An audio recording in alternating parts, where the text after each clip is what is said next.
Good morning, everybody. I'm Debbie Young, Commissioning Editor of the Author Advice Centre for Ally, and it's wonderful to be kicking off this panel session. We've got three terrific people here today to tell us all about funding, public funding and charitable funding for authors. As indie authors, paying out, we're self-funding, we always have our eye, or should always have our eye on the bottom line to make sure that we're maintaining a viable way forward through our self-publishing path. And I've been discovering, as I've been researching for this discussion, that there are actually a lot of different ways in which you can find funding, which may or may not be appropriate for what you write or how you operate, but it's still better to be informed and then make an informed decision about whether to apply for anything or not. Now, when I first started looking at this panel, the theme for this panel, I was thinking in terms of funding for authors to pay for their writing time, because everybody dreams of giving up their day job, or most people dream of giving up their day job to write full time. And I've been quite fascinated to find out that there are lots of other ways of being sponsored effectively, whether it's in kind or lots and lots of ways. And we've got three people with different perspectives who are going to tell us all about the different funds and resources that are available out there, and three very different perspectives as well, I think. Obviously, we're talking in London. We've got three people from Great Britain here who, I've got to be very careful to say Great Britain, not England, because we have Peter Urpeth from the Highlands and Islands, wonderful, wonderful part of the country, and Emergents are also a kind sponsor of the conference today. He's going to talk from the very top of the country. We've got John from the Arts Council, and he's the Literature Relationship Manager of the Arts Council of England. I was very pleased to find that they had a Literature Relationship Manager. More than one, even better, even better. And then Nicola, who is Chief Executive of the Society of Authors. So I thought to start off with, what we'll do is we'll sort of set the context and ask each of them in turn to explain a little bit about where they stand and whether their organisation can help authors with respect to finding funding or other ways of helping them develop their career. So shall I start off with Nicola, with the Society of Authors, to tell us, I'm sure how many people here are members of the Society of Authors as well? So you probably already know a lot of this, but it's also useful insight into what the Society of Authors offers for those who aren't associated with it. So Nicola, can I hand over to you? Thank you, and it's great to be here. The Society of Authors exists to protect the rights and further the interests of authors. I think many people here who are members will know that what we do is help authors in all sorts of ways, and in particular we're very well known for our contract checking service, so we'll always check on contracts. We have 6 advisors helping at all times with any aspects of writing, publishing, whatever questions. But actually, that's not why I've been invited to the panel today. One of the other things that we do and that we're very concerned about is about finding other ways to fund writing these days. You only have to look at the ALCS survey to see that authors' earnings are dire and are going down, that there's been a drop since 2008 of about 29%, in a period when publishers' incomes have held steady, so it's actually quite concerning for us. And in particular, for traditionally published authors, advances have gone down, so the time to write isn't there. We've been very lucky. The Society started in 1884, and we've had some very generous members in the past, not least George Bernard Shaw, actually, from whom we still get royalties from his estate. And therefore, we've got quite a lot of funds to give money to people to help them to write. So I'm going to talk a bit about our funds and a bit about other ways that you can get money, some of which are open to self-published authors and some of which are not. But I would also say, watch this space. It is an area that we are constantly looking at and will continue to look at. So there are various ways, perhaps in order. The first one is buying time to write. And I know that the Arts Council also do quite a bit of this, but we have particularly the Authors Foundation, which was set up in our centenary year, 1984, specifically to allow authors help with a particular project. We give out about £300,000 a year. Now, at the moment, we don't give money to people who are self-published or are going to self-publish, these are generally to put money into projects where you've either got a publishing contract or you're likely to get a British publishing contract. That's what they say. However, that is under review, and it may well be that that will be changed. But the one thing these grants never do is give funding towards the cost of publication. What they're intended for is to buy time for travel, for research and so on. But if you can send a compelling project, that would be one that will certainly be looked at in future. Then we deal with authors in need, and that's becoming a very big category, and it's surprising how many really quite well-known authors are coming to us for our pension funds, for our contingency funds in emergencies, and those are open to professional writers. And if you look, for example, at the criteria on which you join the Society of Authors, professional writers is defined there, and at the moment you can join as a full member if you've self-published an ebook. If you've self-published an ebook which has sold over 500 copies, or a physical book which has sold over 300 copies. So you could be considered professional having only self-published. You can also join as an associate if you've published books but you haven't met those criteria yet. So I think that professional author is wide enough to be changing, and I think that, again, the contingency fund is something that people might consider looking for, particularly if you can show that you've written a lot of analogous work, like articles, poems, whatever, because what we look at is whether people are writers more than the project. So if actually you've been writing for years professionally in different ways, that will add to the sum of whether you're a professional writer. The next thing never to forget is prizes. There are loads and loads of prizes out there that we administer a number. Some of ours are open to published work, to traditionally published work only. Many are not. And one of the things that we're seeing now is, I mean, for example, this letter, I brought it along because we got it just this week from Margaret Nairn, I don't know if she's here, a self-published author who, with her publisher hat, submitted her own book for an award and has won the UKLA Academic Book Award 2015. So don't think that, which is great because it shows the quality of self-published works, and it shows that you can win prizes. People aren't just going to turn up their nose at self-published works. So all of those things are worth looking for. We have a number on our website. We're also looking to talk to the other organisations, such as the Royal Literary Fund, to do a website together in the hope of finding one place that people can go to, because I know that there are tremendous numbers of places. The other thing I just want to say about prizes, though, before you put anything in for a competition, please look really, really carefully at the rules. There are very many dodgy competitions out there that take all your copyright, that ask you to pay to put money in. You should never be paying other than a minor entry fee for a competition, and you should never be giving away any rights. So just be really aware when you're entering competitions of whether they're dodgy or not. Also, there are other things to think about that you might sign up for that you haven't. There's public lending right. If your books have made their way into libraries, make sure you're signed up for public lending right money. And there's ALCS money from secondary use, from copying, which is really quite significant. A lot of our authors are actually getting a real income, and as ALCS says, it's free money. So, don't forget to sign up for these other ways that pay you for uses of your work. And of course, incredibly satisfying, because you are then being paid for use for your work. And although that's not funding per se, it's mad if you're a business person not to be getting all the money that you're entitled to and claiming it. So it's really worth knowing that they're out there. And the other thing that I think many of the organisations are now looking at for ways to get people into writing are different schemes that help both established authors and emerging authors. So, for example, we run and are going to be running a number more of mentoring schemes, whereby our established authors will be paid for mentoring emerging authors. And that helps, particularly in particular genres. Translation has always done it very successfully. We are doing it a bit in broadcasting, a bit in education, and so on. And we will probably pay both the mentor and the mentee for doing that. So those are areas where people are looking at, and again, that's the kind of thing that I know that the Arts Council also funds schemes that do that. The other sort of schemes that you should look at to fund your writing are residencies.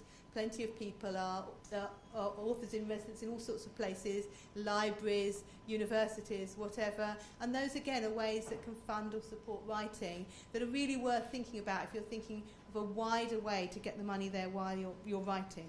So that is just a very, very brief sort of whistle-stop tour of the kind of things that you should be thinking about. But it's important just to think widely on these. I mean, the whole thing that why I love acting for and helping authors is about imagination, and about as widely as you can cast your imagination. If you can pitch a good idea to us, to the Arts Council or whatever, people are prepared to support and really support quality writing and make sure it gets out there in what's quite a difficult time. So I said to Debbie my first answer would be very long. I promise my other ones will be much shorter. Right, thank you very much, Nicola. That's really comprehensive and really interesting point that you make about the competitions as well, because you can get significant money from competitions, and it's up to you to decide whether the game is worth a candle and which competitions to enter. And there is, in this lovely book that you've got on your chairs, free copy today, there is a chapter on there on how to choose competitions and to work out whether a competition is worth entering or not. So should we move on to John? And I think from my reading of some of the Arts Council documentation, it looks as if Nicola's been talking a lot about support for the individual or in pairs with a mentor, and you have quite a lot in your funding documents about group projects, and so it's not just about the individual. Can you say a little bit about both what you offer for the individual and for groups as well? Yeah, certainly. Well, we fund writing and support writers in all kinds of ways, both directly, which I will focus on today, as well as indirectly through funding lots of organisations which in turn run things like mentoring programmes that Nicola's mentioned. But I think, given the climate that we're in, where there are all kinds of challenges but also massive opportunities to writers, Arts Council's really aware and really interested in supporting the individual writer and artist and enabling writers to do all kinds of creative work in all kinds of creative forms, both for publication in various ways and beyond the book and beyond the page. To give you a flavour, because it's all about excellent writing. We're looking for excellent writing. We're looking to be excited by exciting ideas from writers. And we know that you can find excellent writing and excellent ideas all over the place. To give you an idea, in 1 week where I'm kind of going around things that we've supported in terms of writing, I might start by opening an anthology by one of our independent publishing presses, like And Other Stories, or in poetry, something like Blood Axe. Then I might be going to a showcase event for new, as yet unpublished writers who are starting out, who've been through a mentoring programme by an organisation like Literary Consultancy or Writer Centre Norwich, New Writing South, Spread the Word. Then what might I do? Then I might be going to some prizes. So I might start at the Saboteur Awards, which is a great, really fantastic event showcasing writing in all kinds of platforms and ways of writing today. And then I might go to the T.S. Eliot Literary Poetry Awards. And then I might go to the Creative Future Literary Awards, which are for disabled and marginalised writers, and really shining a light on writing that isn't coming through any mainstream channels at the moment. Then I might go onto YouTube and look at a poetry and Minecraft project which is being developed as a result of the writing platform's creative bursaries that we're supporting. Or perhaps a poetry residency in Google Maps by a writer called Martin Jackson that was funded as a grant to him. And in terms of residencies, if being resident in the online space is a bit too out there, then I might just go to a residency in an airport or in a museum or in a school, of course. And I don't know, might end up at a storytelling festival, or where there are writers just writing for performance, or writers that are really exploring the relationship between performance and the page. An organisation like Penned in the Margins, which is taking writers that they've published and then kind of helping them produce shows to bring that work to life in touring productions. So I hope that gives you a flavour of the kind of work that we support when it comes to supporting writers. And it's really important to emphasise that whilst a lot of that is indirect funding through organisations, an awful lot of that kind of work happens by us funding writers to do it directly and independently. And so we're really interested in the kind of breadth of creative writing, the breadth of creative projects that writers independently can come up with and can apply to us to run really interesting literary projects of all kinds. So I will just tell you some very basic info about the main fund that we have that does that, which is called Grants for the Arts. And Grants for the Arts is an open access project funding programme. It funds across art forms, not just writing, music, dance, theatre and so on. It starts at £1,000 and you can apply at any time. And most people are eligible, but there are some in eligibility criteria to check out as well. So it's really competitive because it funds all kinds of artistic projects. But in 2013-14, I think we funded about 142 projects directly applied to us by individual writers. I think that's a great number of projects and a real range there. The two key criteria for anyone applying to Grants for the Arts are artistic quality and public engagement. And artistic quality is really going to be mainly shown through your track record as a writer, but we take quite a broad view about what that might look like, because writers work and publish in all different kinds of ways. But something, without us being able, unfortunately, to read your work directly more often than not, things that add up to show that you've got a really good kind of track record for the quality of the writing that you have. And public engagement, which could be in the project that you're doing or might come later if you were really focusing on the writing time or on the creative development of a project. And as Nicola mentioned, we fund quite a lot of time to write projects, which is people, having that dedicated time that is being eroded by so many other things these days to really focus and make your work the best it can be. It's fair to say at the moment that largely those grants are going to traditionally published writers, because I think you can meet those kind of criteria really well when you're in the traditional publishing field. But again, we're open-minded and interested to see how that might shift over time. And certainly independent authors are eligible to apply, but I think you'd really need to think really carefully about how you make a really strong case in terms of who your audience is and how you are reaching them and the demonstrating the quality of your writing. But just to finish, I think all the time to write things really interesting, but we are really particularly interested in the kind of beyond the I'd like to publish my book kind of applications. And I think there, when you're thinking independently as artists and writers, when you're looking to our funds like Grants for the Arts, but also looking more widely, there's other funding for artists, there's commissions, there's sponsorships and that kind of thing, how you can be coming up with your own ideas and then accessing funds to take them forward. So I hope that's given you a bit of a flavour of what we're about at the Arts Council. Right, thank you very much. Particularly interesting talking about public engagement, the importance of the public engagement, the potential for involving other people in the work that you're trying to get funded.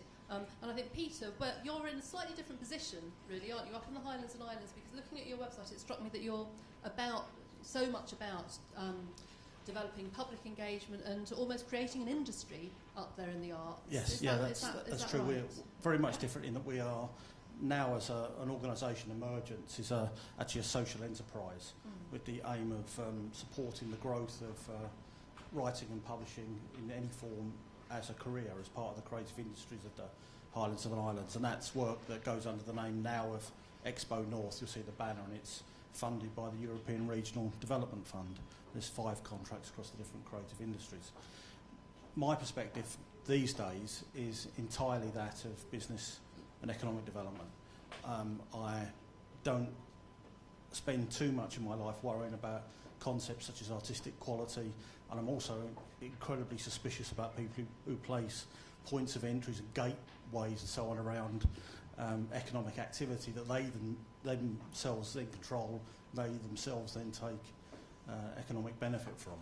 My interests are in assisting writers to economically fulfil the potential of their work as far as that is possible. And because of that, I see the route of being an independent author as the single biggest opportunity that writers have in the modern publishing marketplace. You know, it's a substantial opportunity, and it can have quality and professionalism around all aspects of its activity. And I must say that in the region I work, and there's some of them in the room at the moment, I draw huge inspiration from some of the innovation and the energy that indie authors actually put into that process. And I must say, I've always, these days, I find that considerably more of an inspiration than the idea of some sort of abstract literary quality. It is that process of engagement. It's the ability to attract and retain a kind of an engagement with readers and to directly relate to readers. And so we look at supporting projects and activities that enable that process. Of course we work with writers who are going down the route of the so-called traditional publishing thing, but I must say that I draw far more inspiration from the self-publishing world, from the indie world, and it's there actually that I always look for innovation. There's a lot of transferable things that the indie authors, and some of you guys are doing this now, are often ahead of the curve. And that's, as somebody who works in business development, I'm always looking for that. That to me is innovation. And the space of innovation is the space where, as far as I'm concerned, money is to be made, you know. We don't provide grants for writing time. We do provide grants for people to be able to attend things like this and to take their work to international markets. We do critical reading for free, which is you know, done at a very, very professional level, and always includes work around marketing plans and business development. So from my perspective, and I must say that seamlessly over the last 16 years, I started off as a traditional literature development worker with funds from Creative Scotland, or Scottish Arts Council as it was. And I'd say about 2005, sometime like that, 2006, when the digital books started coming, I became increasingly aware that many of us in that trade, and I know this does change, and it's changed at different paces, where many of us in the trade, being the old writing development worker, the literary development worker, were really kind of selling a lie to a lot of the people we were working with. They held very high notions about the value of being an author and so on, but at the end of the day, it was an impossible gig. You know, they'd end up selling 500 books, maybe having another 500 locked in a warehouse. There'd be public money supporting all of that, and no one's making money, no one's becoming a professional writer. Everyone wants to be James Joyce in the garret, but it's a myth, you know. What I wanted to do was start talking to authors about, well, how do you get readers? How do you actually get out there and get read? And that's what I think we all really want, is that engagement and that kind of thing. And the growth of social media and the growth of digital publishing are what I think has caused, you know, this movement to grow and to become viable. So we fund the things that enable that kind of process. I personally think that for authors we should be looking as much to the likes of the sort of business development agencies and corporations as you should to the arts councils and all the rest of it, you know. And we need to be persuading the enterprise agencies to come into this field as much as they might do to, you know, a large-scale traditional publisher who might be on their doorstep. In the Highlands and Islands, we don't have that opportunity. We're never going to have penguins at HQ on our doorstep. But I tell you what I do have is I've, you know, 700 writers, and that's a big industry. These are people who stay living in our region and, you know, hopefully some of them doing okay financially out of it. And that enriches their lives economically, and it enriches our life culturally and economically as well. So that's our kind of approach. And I suppose I come because of that with huge suspicions about the links, the traditional links between the public sector and the publishing industry. You know, now I wonder, well, why would you do that? You know, there's got to be a compelling reason to give 92% of your profit to somebody. It's an expensive way of buying a service as far as I can see. And so economic development for me means what's the cash back to the individual, to the originator. And that's the test point, you know. And I think these are the criteria we really, really need to sort of engage with. We're flexible. You can apply to us for all sorts of things. You know, generally we help. You know, we'll help develop the product. It's content. We work on that, and we want your work to be as good as it can be in your own criteria. I don't worry about whether it's high quality literature or whether it's on the map of all of that stuff.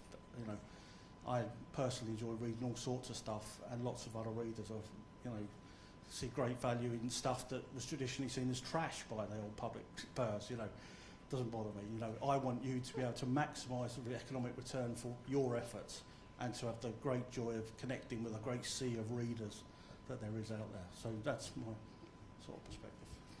3 really interesting, different perspectives.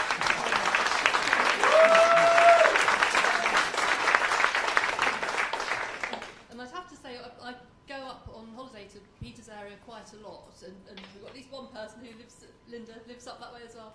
And whenever I go up there, I'm always spotting different projects on the go in little villages, little communities, because it's very sparsely populated, but so many of these must be publicly funded. And funny enough, when I was getting ready to chair this panel, my mind went back to an event that I went to in Ullapool, which is a tiny little harbour town northwest of Scotland, where last summer I went to this wonderful event.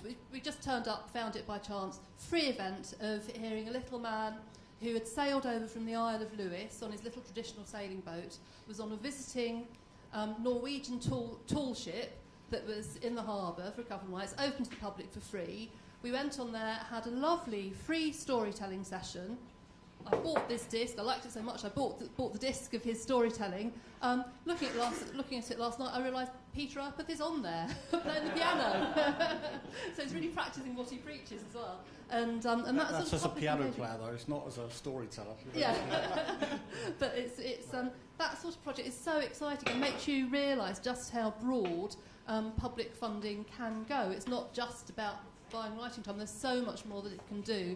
And another project that I came across that I was privileged to be involved with, we've got Dawn Reeves here, who's the curator of this little book, which was a lovely project, which was to put a positive spin on the future of public services. And she invited government officers, health workers, social workers, and a few writers to contribute flash fiction stories that presented a positive ending for public service. It's particularly good reading at this time of the run up to the election. And honestly, this was publicly funded not by paying for the actual production of it, but by putting you in touch with an organisation who could privately fund it. Do you want to expand on that, Dawn? Have I got that right? Thank you very much. Marvellous that Debbie's in the collection and also Sarah Dale here. Yes. I just pitched the idea to Solace, the Society for Local Authority Chief Executives, glamorous or what? But they said, yeah, loved the idea, and they found a sponsor for all the production costs. They bought a run of 500, they launched it at their conference, The Guardian got behind it, the Guardian Society, so it's been out there. So that was just from the idea of saying, how about this? You know, we need to hear stories, fiction about this. And it's worked. Yeah, it's been very exciting. And thank you to Sarah for putting me in touch with Dawn in the first place. The power of ally networking is wonderful. And Dan, sitting at the front, you've been involved in on the receiving end of or involved in lots of projects. And the Penning Perfumes. Perfumes is one of them. It's a wonderful event where a London perfumer and a group of poets got together, and writers were sent anonymous perfumes in the post. They had to respond to the poem, and perfumers were sent anonymous pieces of writing in the post, to which they had to respond by creating a perfume, and then they'd all come together at nights across the country, and there would be live freeform poetry as well, and live freeform perfume mixing. It was a great way of blending. This was sponsored by the Arts Council, and it was a great way of bringing two different kinds of sensual experience together, and getting people into each you wouldn't otherwise be involved in it. And I think all of those projects open your mind to thinking, well, actually, we need to think laterally. We need to think outside the box when we're pitching these projects. You need to look at where the funders are coming from, look at their perspective, not on you as an impoverished author writing in your garret and wanting a bit of money. You know, you've got to think about the other side of the coin. And we had quite a lively discussion about public funding in the arts on the Ally Facebook forum the other day, with people coming up with examples of things that they really didn't think should have been funded, and others things that they really thought they should have been funded. And Dan summed it up quite well. Was saying, well, what should be funded publicly? And he said, well, when an overwhelming majority of people react to something by going, really? What on earth? That in itself is probably a pretty good case for public funding. So, what do you think are the hallmarks of a good case for public funding? Are there any particular case studies that you might like to mention that you particularly like, that you'd like to see more of? Or any general points that you'd like to make that haven't already been made? Well, I think what on earth is quite a good reaction, because it might mean you've never seen anything like it before, and I think that's always quite interesting to be supported, particularly through the Arts Council. And, you know, things that aren't going to be to everyone's taste is also important to have as well. You know, so I think that for me it is about being, you know, an exciting, sometimes provocative idea, and that's absolutely up to you as writers to kind of to come up with and then to communicate to us. So I think that's an important thing, you know, just whether it's about a hallmark of a good project or how you make the application, is just to kind of, to make it an exciting pitch in a sense. I think we're all aware of the importance of that. Right. Well, I mean, I think actually anything which is good writing and is going to find readers, but not, you know, massive amount, maybe something. And I think what's interesting is the number of people who want to tie you up by genre, but really the Authors Foundation will cover anything. And these are some of the specific areas they have grants for, but they will cover anything.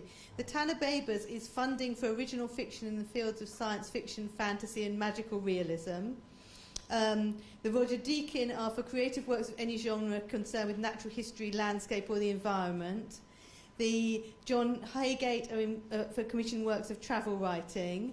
The Elizabeth Longford are open to historical biographers. The John C. Lawrence are any things which help to improve understanding between races. The Michael Mayer are for theatre. The Arthur Welton are for poetry.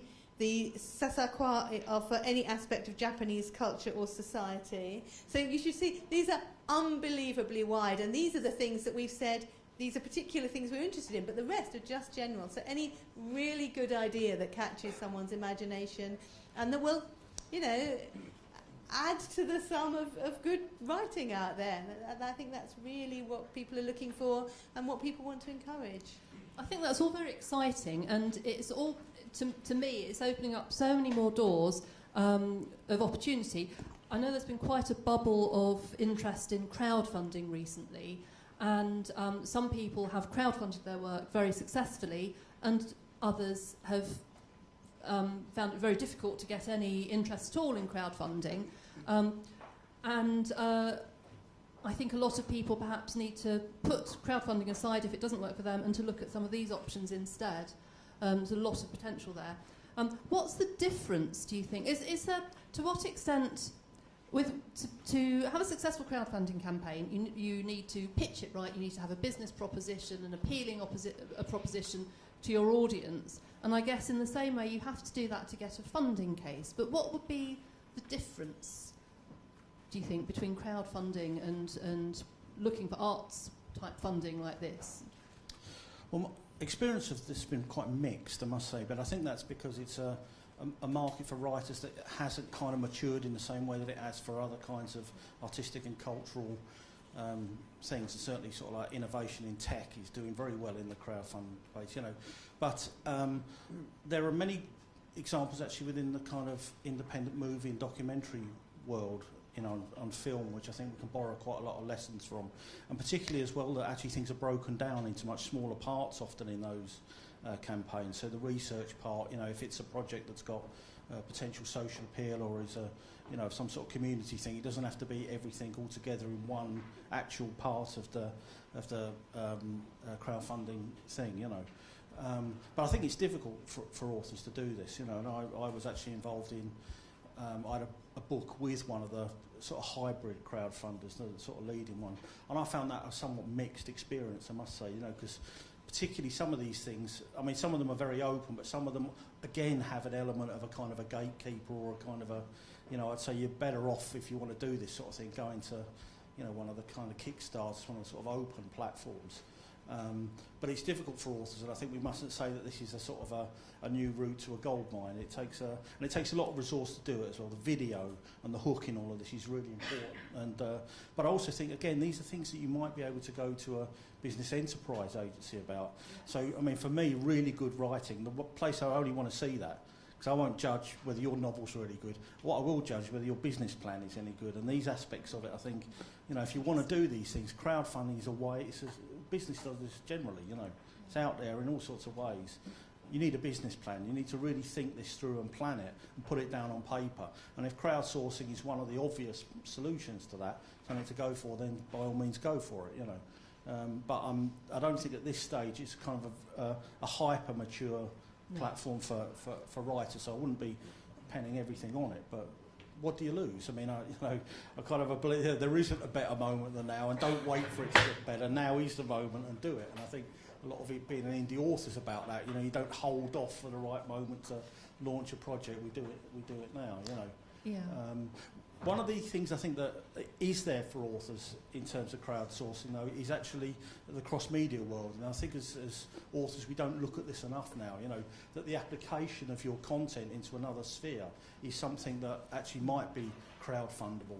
If you've got a novel that's done well and you think there's something out there in terms of a screenplay or something like that, or another project, an app or something like that, then that link where you're already playing to a readership or a following for your work, you might want to see that, is something I think is crowdfundable. So whilst the original novel or whatever it is might be a difficult thing, if you've got something successful, the application of it into another media, the extension of it into another media realm, I think is a potentially good one. Because you've already got a proven platform, as it were. You know, you've got your following, and this might be, if you can get a partner in another business to extend this into another tech platform, that might be crowdfundable, and I think there's a good case to be made for looking for that. And there's certainly, you know, I've seen it work the other way around as well. There's a guy, some of you might know him, a guy called M. Sean Coleman, who wrote the Net Wars series. Well, he indie published the e-books after a crowdfunding campaign from that, after all the other elements had been done, the graphic novel, the film, the documentary. He then kept the rights and crowdfunded the e-book and launched that under his own name at Frankfurt last year.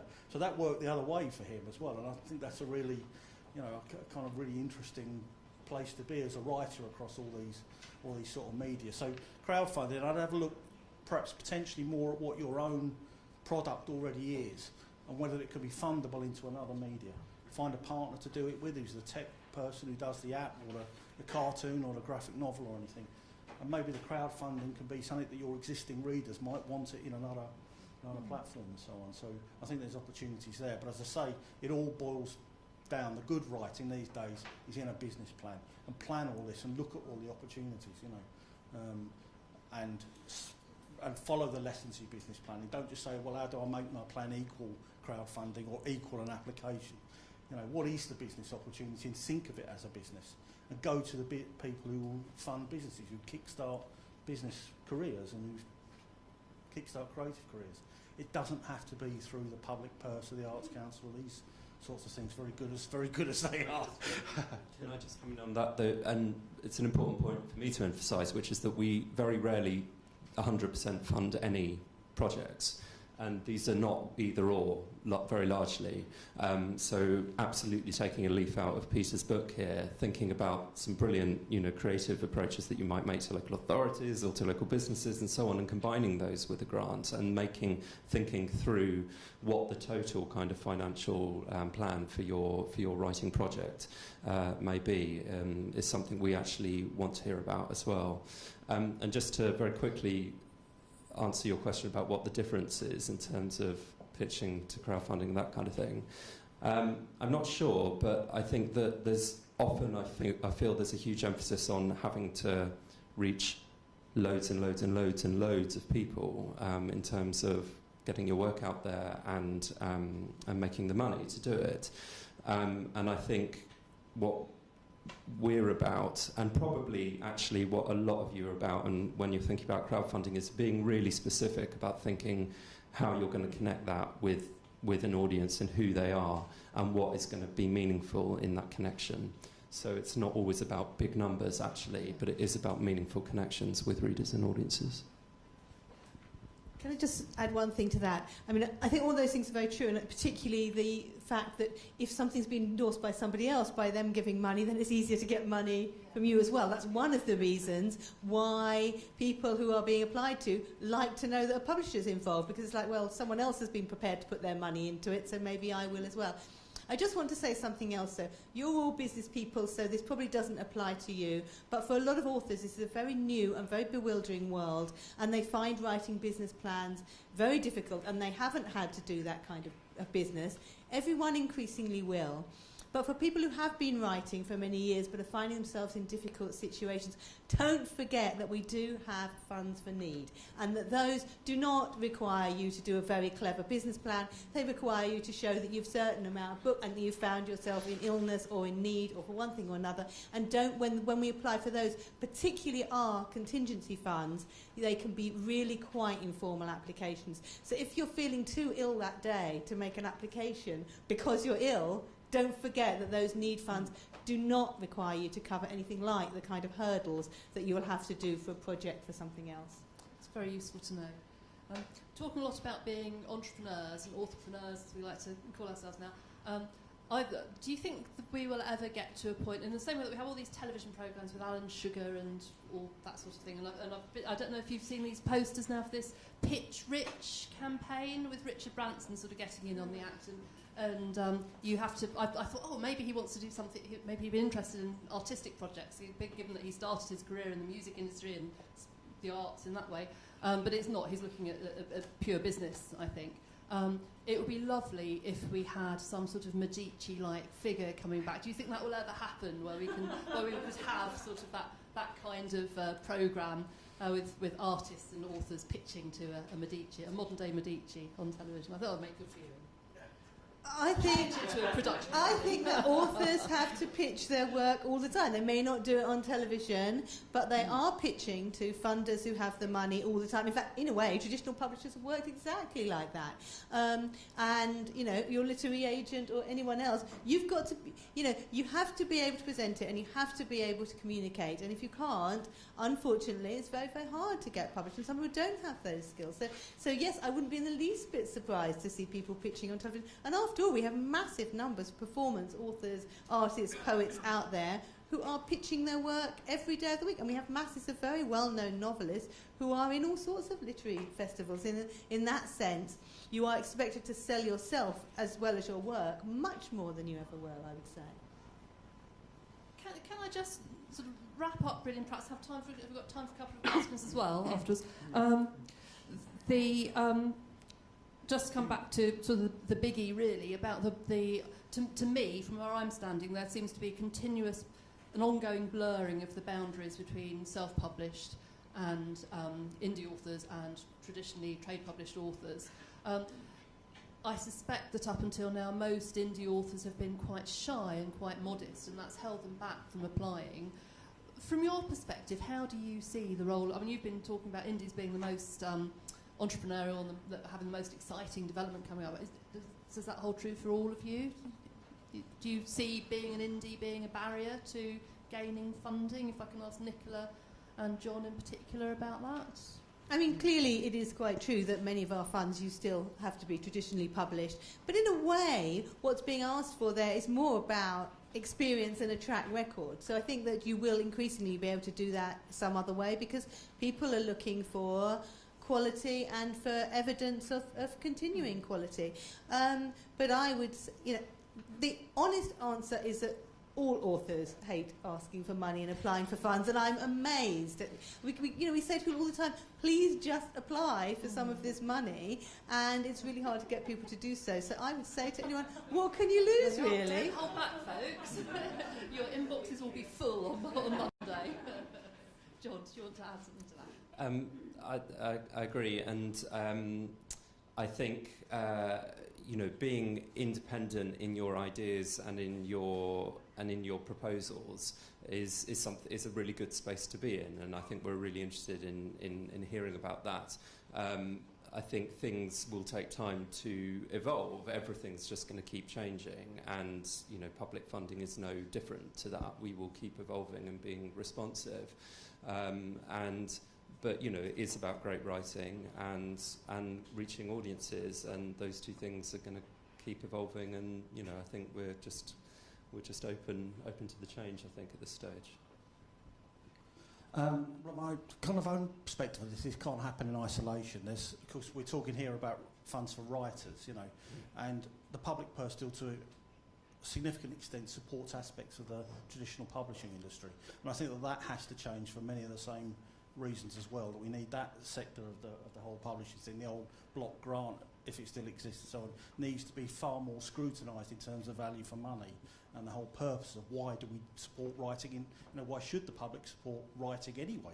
I mean, I think it should. I just want to ask the question. And I have to tell you how difficult people find that to answer when you go into some large-scale public organisations. They don't know that, or that's a question you dare not ask, in case the politicians hear it or whatever, But at the same side of this, the other thing we find, I mean, there was a report published just a few days ago about the experiences of, to use their phrase, people with colour in the publishing industry, Now, when I see things in the public sector where it says, you've got to have this traditional publishing record, I can read that in another way and say, look at the experience of people of colour in this industry and say, if you insist on the traditional publishing line, you're effectively just borrowing the bias against their entry points into being a writer and a publisher.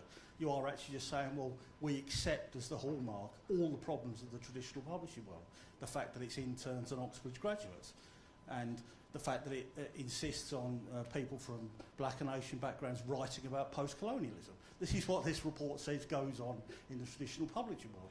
So when you insist upon that being a criteria, you have to accept the downside of what that industry is really all about as well. You can't have one without the other. So I hope actually that it turns the other way, that you have to make a case to say why, if I give you £10,000 as an author, you'll have 10,000, then you'll turn all the economic benefit into a benefit for somebody who we don't control, who's a private company. And I, as somebody in business and development, want you to benefit. And I want you, whoever you are, to be able to benefit equally and not be subject to the gatekeeping and the social engineering of the sort of publishing world as it still goes on. So. I think that's music to our ears, Peter. That's wonderful. And I think it's also important to say that the benefits that you might accrue from funding aren't just that kind of benefit, but also you can get knock-on benefits, because once you've gained in one way from a project, you can get sort of snowball effects. I mean, teeny tiny example is that having written a story in praise of mobile libraries in this one, I've now got my book stocked in our mobile libraries in my county as a result. It was wonderful and unexpected. And Lindsay Sandbury Flynn, novelist in the middle there, you were mentioning to me the other day that you'd had something similar where you got some public funding for a project. Do you want to say a little bit about that? You've got public funding for a project which then led on to other gigs and bookings and things. Yes, there's a system in the part of writing where... Oh, right,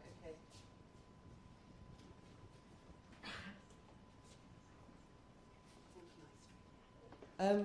Writing West Midlands have a scheme called Room 2.0, and every year they have about 15 writers that they support and offer opportunities to. I think that's Arts Council funded. And I was on that 2 or 3 years ago, and as a result of that, I got a commission to write a short story for West Midlands Readers Network, quite nicely paid, I think maybe also funded by the Arts Council, and quite a few speaking gigs in libraries and so on. So being part of that scheme paid dividends in terms of what came from that, as well as the support of the Room 204 people, Jonathan Davidson and so on. And West Midlands, they cover a huge area, so if anybody fancies applying, it's a really good scheme to get onto. Right, I think we've probably got time for 1 or 2 questions. Anyone have any? Yes, at the back. You pass the microphone back, Lindsay. Thank you very much. Rather than putting anyone on the spot, I just wondered if you, any of the panel know if there's any EU funding for writers, because I know a few of the writers here live in European countries. I mean, yes, there's enormous amounts of EU funding. There's EU level funding. For example, there's the EU Prize for Literature, which was just given at the book fair this week, and which different countries administer. And then at your national level, there's huge amounts of funds, depending where people come from, particularly if you are writing in the language of your own country, because many, many countries in Europe are very protectionist of their own language, and actually we're probably one of the worst funded countries for literature in that way, mainly because English is a saleable language and we are net exporters, whereas most of these countries are net importers of literature. But every country has a lot of its own funds and ways of claiming for literature, and also for translation. And we have one of our subgroups is the Translators Association, which has about 600 members. But if you ever want to know about money for translation, talk to us, actually. Yeah, I just mentioned Creative Europe as also a funding source. I'm not sure how much goes to individual artists, but certainly for projects and working across Europe, it's another one to mention. Thank you. One more question. Yes, Kathleen. Oh, where's the microphone gone? You can pass it back up. Thank you.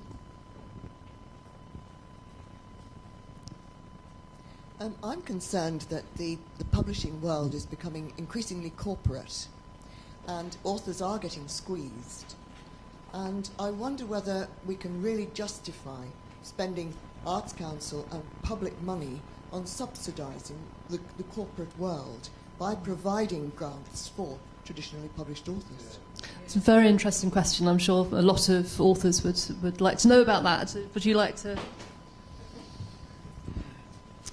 I think it depends how you look at it. I think we fund writers to write, and it's the creative work that they're doing, and I think that's quite rare where that's always all covered by a traditional publishing contract anyway.